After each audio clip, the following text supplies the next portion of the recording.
So, welcome to Level Up Your Talents Abroad. In today's episode, we're going to meet with Floria. Through her story, we are going to learn, and I'm sure her story will resonate with yours. When we're going abroad and we imagine like this is going to happen like this and that. And very often when we land, there is a gap between what we thought would happen and the reality. Through her story, we are going to learn how she really tapped into her competence and explored different paths. So in order to find the success that she has today. So before we diving into the interview, just a quick note to tell you that if you are struggling right now, you just moved to a new country and it's not easy.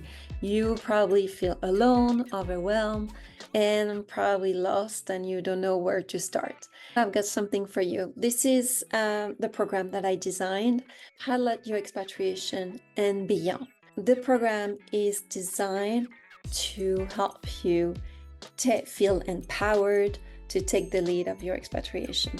It will help you to lead the change for yourself and also for the people around you. So when you join the program, you also join a community, the Expat Corner community. So you won't feel alone because you will be surrounded with other expats who are actually living the same thing as you. So don't hesitate, book a call with me and we discuss about it. So today, exceptionally, we're going to do this interview in French. So I'm going to switch to French. So, alors, aujourd'hui, nous accueillons Floria. Bonjour Floria. Bonjour Anne. Donc, nous sommes très heureuses que tu viennes partager ton histoire. Donc, pour donner un petit peu de contexte, donc Floria a travaillé pendant 8 ans chez Repetto à Paris avant de tout quitter pour suivre son mari en Suisse. Parce qu'il avait une opportunité professionnelle. Oui, quand tu es partie, tu avais une petite fille de quelques mois, c'est bien ça? Exact, ouais. Elle avait 9 mois. D'accord, oui, donc petite encore. Et donc aujourd'hui, 6 ans plus tard, tu as 2 enfants et tu travailles dans le marketing pour une maison horlogère du groupe LVMH. Voilà. Ok. Donc en fait, si on regarde aujourd'hui, on peut dire que c'est un succès, c'est ton succès. Tu as une belle famille, tu as un bon job, super. Mais qu'est-ce qui s'est passé finalement pendant ces 6 ans lorsque tu es partie de Paris avec ton mari? Donc la question à laquelle nous répondons dans cette interview, c'est que faut-il vraiment pour développer ses talents à l'étranger et se construire un moi plus fort? Donc moi, la question que j'aime bien poser à chaque fois au début, c'est ton mari, et il t'a annoncé « j'ai le job ». Donc, quelle a été ta première réaction? Et puis aussi, après, comment vous vous êtes préparé finalement en tant que famille? Quel a été en fait ton processus de réflexion? Qu'est-ce que tu avais en tête? Et quel a été aussi le rôle de ton mari dans toute cette dynamique familiale? En fait, moi, ça faisait 8 ans que j'étais chez Repetto, on venait d'avoir notre petite fille, mon mari avait pas mal bougé et puis on s'était dit, allez, on a besoin d'un nouveau challenge, on part en Bretagne, terre natale, donc on se dit, ok, moi j'ai un job là-bas avec Repetto, tout se met en place, mon mari il a un autre projet, et puis on est vraiment focus sur la Bretagne, puis tout d'un coup il reçoit, un peu comme ça à l'improviste, le coup de fil d'un de ses anciens managers qui lui dit écoute, j'ai besoin de toi en Suisse, sachant que mon mari avait déjà travaillé là-bas, donc reviens en Suisse avec ta famille, voilà, mais il me faut une réponse hyper rapidement. Donc c'était super soudain en fait. C'était hyper soudain, hyper inattendu et puis voilà, complètement à l'opposé de la direction dans laquelle on se dirigeait. Et puis, sur le coup, quand même l'annonce, il est un petit peu désolé, mais en même temps, il rêvait de retourner en Suisse. Et puis, on avait toujours eu envie d'avoir une petite expérience à l'étranger, même si c'est pas super loin. Et en fait, on l'a pris vraiment en mode karma. C'est un signe. Peut-être que la Bretagne, c'est pas vraiment ce qu'il nous faut. Et puis, je dis, écoute, banco, on y va. Mais tout ça, ça se fait en une soirée, quoi. C'est hyper soudain. Et du coup, on décide d'y aller en se disant, bah, on verra bien, on va prendre les choses comme elles arrivent. Et du coup, tout se fait hyper vite. Le lendemain, il confirme à son boss, enfin son ancien chef. Et puis, bah, en 3 mois, je crois, à peu près, c'était fait. Ouais, 3-4 mois maximum, c'était Comment fait. tu as fait avec Repetto pour dire je pars? Enfin, comment cette transition professionnelle, comment tu as géré le truc? Bah, du coup, je suis allée voir mon CEO de l'époque, donc Jean-Marc Gaucher, qui était vraiment un super mentor pour moi. Et puis, je lui explique la situation en lui disant, voilà ce qui se passe. Et, et il me soutient. Il me soutient à fond dans le truc. Il m'accorde ma rupture conventionnelle. Et puis, je pars ultra sereine, ultra reconnaissante. Bah, y a une petite transition, en fait, pendant laquelle moi, je reste en région parisienne avec ma fille, pendant que mon mari, lui, il commence déjà en Suisse. Et puis, il commence à trouver un appart, enfin, les choses se mettent en place sans que moi, en fait, je sois intégrée là-dedans, mais parce que bah, c'est plus facile de son côté. Puis moi, il y a quand même toute l'organisation, le déménagement à préparer, etc. Et puis en février 2017, on arrive ici. D'accord. Donc moi, je débarque dans une ville que je connais pas, que j'ai pas choisie, un appartement que j'ai jamais vu. Voilà, une nouvelle vie à construire. J'ai juste ma fille avec moi et puis c'est l'aventure. Sachant que mon mari travaillait en plus à 1h30 de là, donc il partait tôt le matin, rentrait tard le soir. Voilà. Et là, changement de vie total. Et là, je découvre vraiment que ça va pas être aussi rose que ce que j'avais imaginé. Ouais, c'est souvent ça parce qu'on imagine plein de choses. Surtout qu'en plus, vu comme toi, ça a été très soudain. Finalement, t'as pas eu trop le temps de préparer le truc. Donc, de prendre des contacts, de visiter, etc., etc. Donc, finalement, comme tout a été soudain, bah, tu as imaginé beaucoup de choses, puis tu arrives. Et effectivement, bah, souvent, il y a un gap entre ce qu'on a imaginé et la réalité. Donc, cette première année, qui est l'année donc, d'adaptation, est-ce que tu pourrais nous dire quels ont été en fait les défis professionnels et ou personnels les plus surprenants, ceux desquels tu ne t'attendais pas en fait? Clairement, la recherche de travail. Bon, je connaissais déjà un peu la Suisse parce que mon mari avait fait son VIE là, donc je venais assez régulièrement, je connaissais. Pour moi, c'était de loin comme ça quasiment la France. Je m'étais dit, la recherche d'emploi ici, ultra facile. En 3 mois, j'ai retrouvé. J'arrive avec un sac à dos de confiance en moi, mais énorme, ça débordait. Et là, en fait, je me rends compte que ça va pas du tout se passer comme je l'espérais. Pourtant, je fais mon CV, je le fais relire, je le fais traduire, enfin, tout est OK à ce niveau-là. Et puis, en fait, j'envoie mon CV et très rapidement, je me rends compte que j'ai aucun retour. Rien du tout.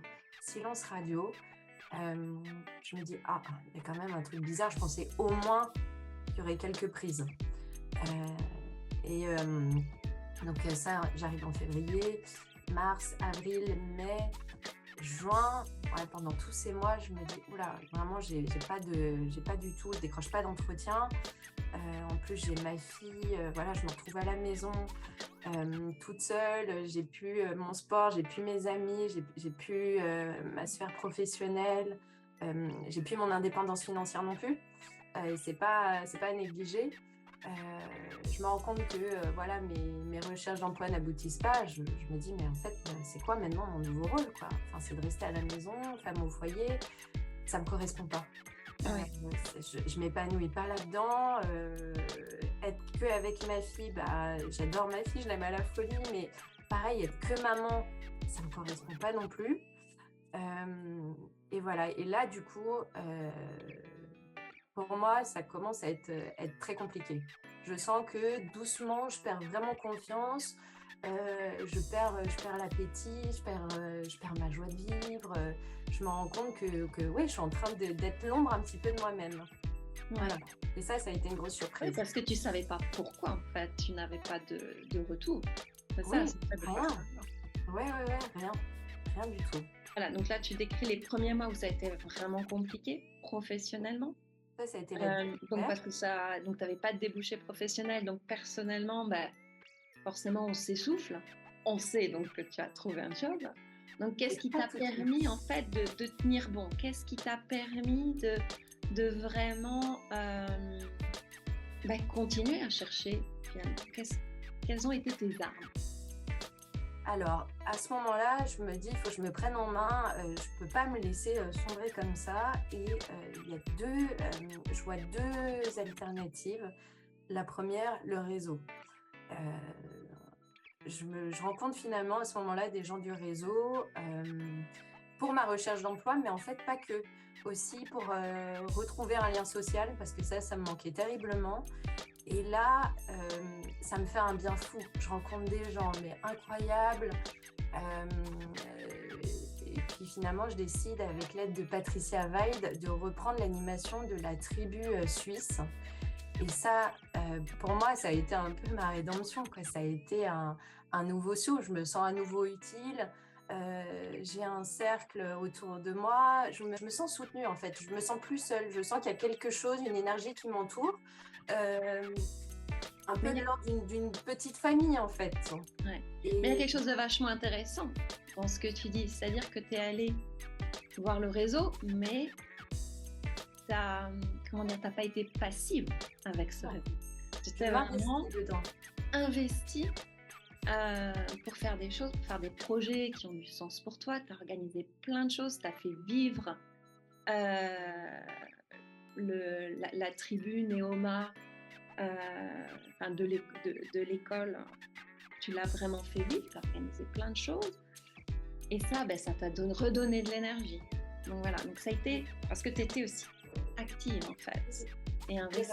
retrouvé, une espèce d'utilité, une énergie, un dynamisme, et puis voilà, avec Patricia, à l'époque, quand on démarre, ouais, on fait, en moyenne 1 événement et demi par mois donc bah, voilà, il y a toute une dynamique, hein, qui se met en place. On voit du monde, on a de la reconnaissance, c'est super. On a le soutien, de l'asso des alumni, enfin, tout est génial. Donc ça, c'est la première chose qui m'a sauvée, le réseau et m'investir dans le réseau et ça, je les en remercie énormément. Ça a été pour moi vraiment ouais, mon petit antidépresseur et la deuxième chose, c'est la danse. En fait, ouais, moi j'avais fait un parcours sport et études, la danse était importante pour moi, mais en France, pour être prof de danse, c'est 3 ans d'études obligatoires et 3 ans minimum. J'avais déjà un bac +5, repartir sur 3 années d'études, c'était un peu compliqué en France. En Suisse, c'est différent. Tout le monde, quasiment, peut être professeur de danse. Il suffit de suivre une petite formation de 2 jours, mais voilà, c'est un inconvénient à certains niveaux, bah parce qu'il faut quand même assurer un petit peu en technique. Mais l'avantage, pour moi, à ce moment-là, c'est que mon rêve un peu d'enfant devient réalité. Je me dis, bah génial, moi qui avais toujours cru qu'à 40 ans, j'allais faire ma crise et tout envoyer valser pour peut-être suivre ma formation de prof de danse, là au moins je peux tout de suite tester ce nouveau métier. Et donc pendant 1 an, de septembre à juin, donc de septembre 2017 à juin 2018, je suis professeure de danse.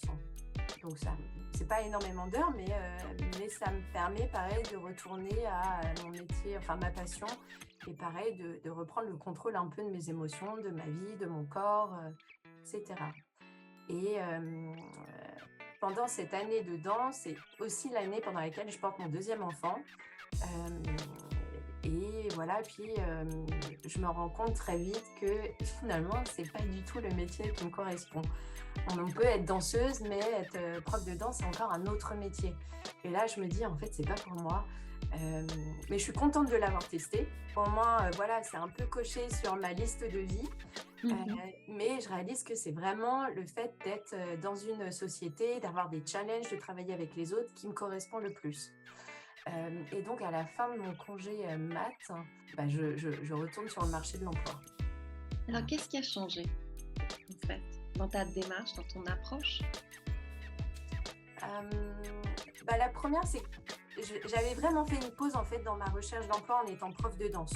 Je m'étais dit, voilà, là, j'ai une espèce de petit job faut que je m'y consacre et de toute façon, je suis enceinte, il se passera rien. En fait, je l'avais testé parce que, pour revenir un peu en arrière, pendant que j'étais prof de danse, au tout début, j'ai continué à faire des recherches d'emploi et puis j'ai enfin une prise ultra intéressante dans une belle maison et je leur annonce au bout de 2 mois de grossesse que je suis enceinte.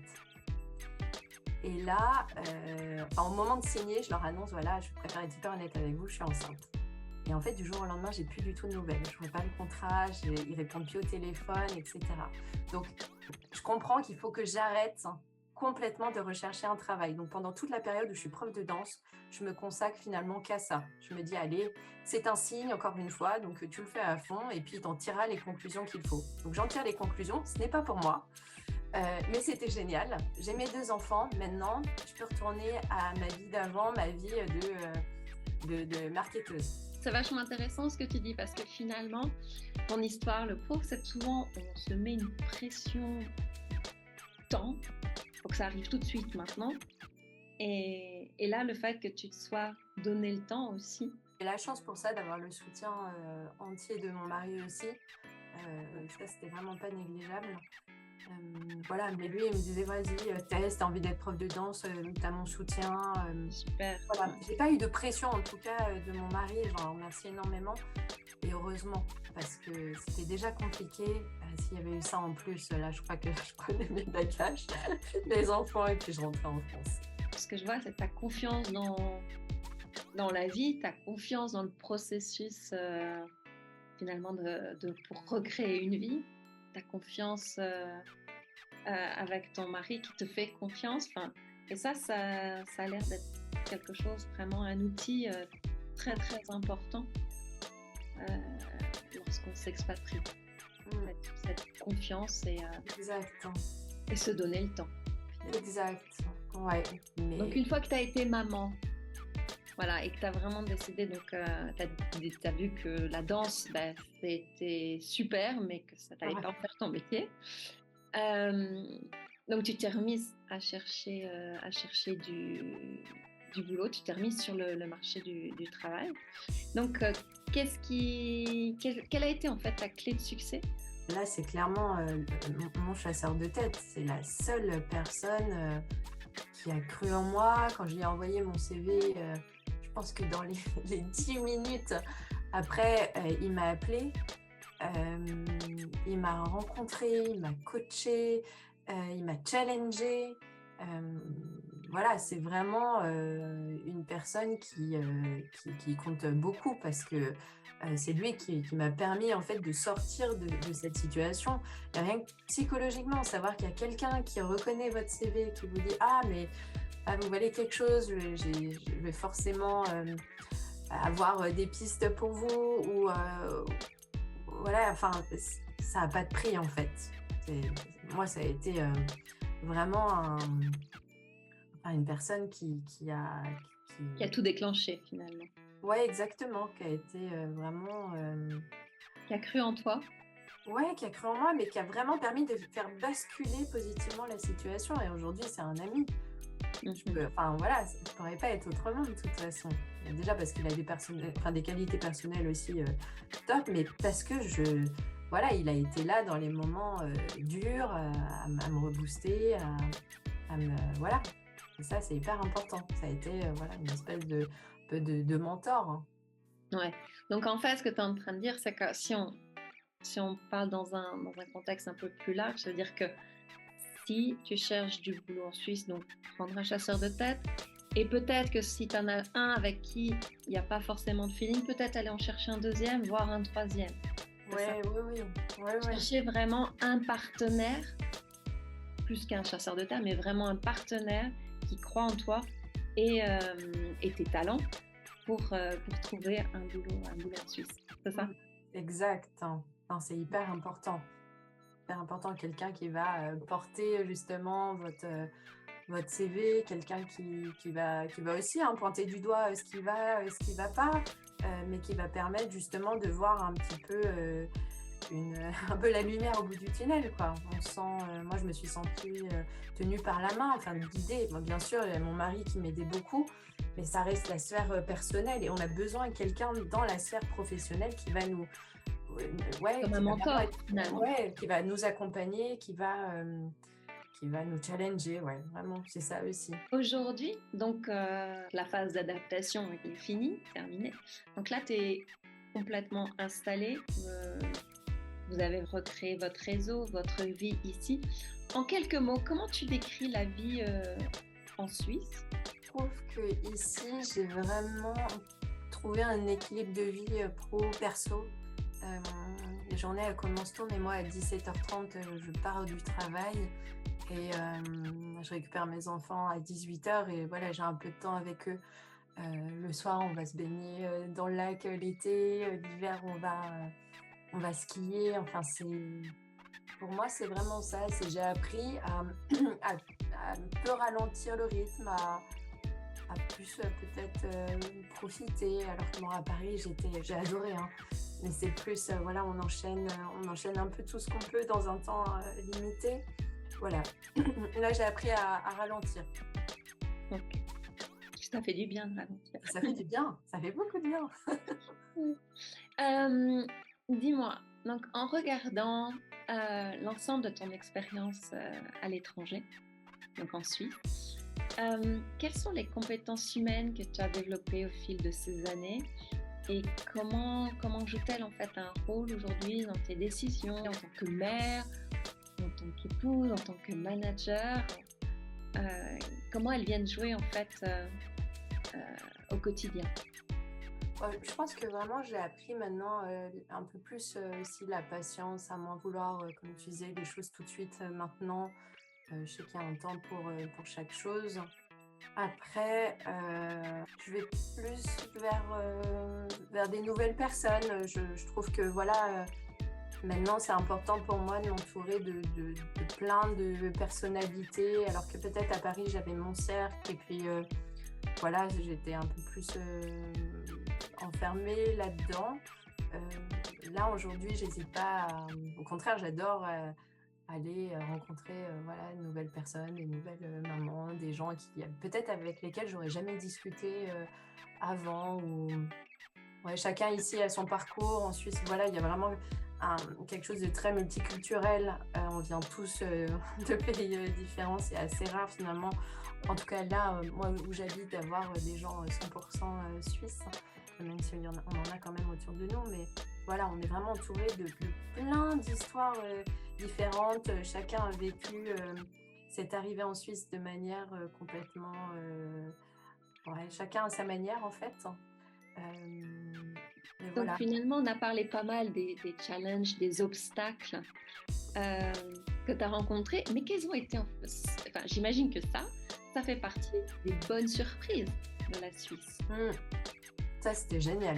Ici, c'est génial. Alors après, je pense quand même que le fait d'être maman aussi, ça ouvre beaucoup d'opportunités de rencontres. Ça, c'est vraiment un avantage. Donc maintenant, c'est vrai qu'à la sortie de l'école, j'essaye avec plein de mamans ou parents différents de discuter. Ça, c'est vraiment chouette. Mais même à travers le réseau, etc., j'ai rencontré des personnalités ultra, parfois atypiques. Il y en a qui ont été de passage, il y en a que je garderai certainement toute la vie. Mais ça, pour moi, c'est hyper enrichissant de savoir que il y a des bonnes ondes autour de nous, il faut aller les chercher en fait. Pour conclure, ma dernière question. On va imaginer que ta meilleure amie va venir dans quelques mois habiter en Suisse. Quels seraient tes 3 meilleurs conseils? Alors, le premier, je pense que je lui dirais, parce que pour moi ça a quand même été un frein, il faut quand même vérifier quand même que ton niveau de vie en Suisse ne va pas être trop impacté. Voilà, parce que nous, on a accepté voilà, un salaire pour 3 finalement, sans vraiment connaître voilà, les prix en Suisse, enfin, les salaires en Suisse au niveau de vie. Moi, je ne l'ai pas forcément très bien vécu. Voilà, parce que j'avais plus mon indépendance financière, je perdais pas mal de confort, pas forcément matériel, mais en sortie, etc. Et donc, ouais, ça, si c'était à refaire, vraiment, je le ferais différemment. Je me renseignerais et puis, du coup, je commencerai aussi ma recherche d'emploi beaucoup plus tôt pour pas me retrouver dans une période trop longue où moi, j'ai pas de revenus. Et puis le troisième, c'est que je lui dirais d'accepter que la Suisse, c'est pas la France, hein. C'est à côté. Moi, j'étais persuadée que voilà, tout allait être identique et ça ne l'est pas. Il y a un autre rythme de vie, on démarre les choses beaucoup plus tôt, on prend le temps aussi de faire les choses. Et ça, il faut l'accepter. Moi, j'arrivais avec toute mon énergie parisienne, tac, tac, tac, tac, et j'ai dû vraiment accepter quoi, de ralentir. Et ça a été très dur au départ. J'avais l'impression voilà, que c'était pas mon rythme naturel, en fait. Mais en fait, c'est un nouveau rythme qu'il fallait installer. Voilà, donc c'est un peu les 3 choses que je lui dirais. Vérifier effectivement voilà, l'adéquation salaire et niveau de vie. Commencer sa recherche d'emploi avant d'arriver dans le pays parce que ça peut prendre énormément de temps. Et c'est ce qu'on dit à toutes les personnes à chaque fois qui nous appellent parce qu'ils veulent des conseils pour venir en Suisse. Commencer au plus tôt. Et puis d'accepter que c'est pas la France et que les choses ici, elles ont un autre rythme. Mais un rythme qui fait du bien. Merci beaucoup, Floria, pour ton temps aujourd'hui, pour avoir partagé ton histoire, ces 10 années en Suisse. Et à tous ceux et celles qui nous écoutent, nous espérons que l'histoire de Floria vous a inspiré et que vous avez trouvé de la valeur dans ce qu'elle a partagé aujourd'hui sur ce parcours qui aujourd'hui est un succès, mais qui n'a pas été toujours linéaire.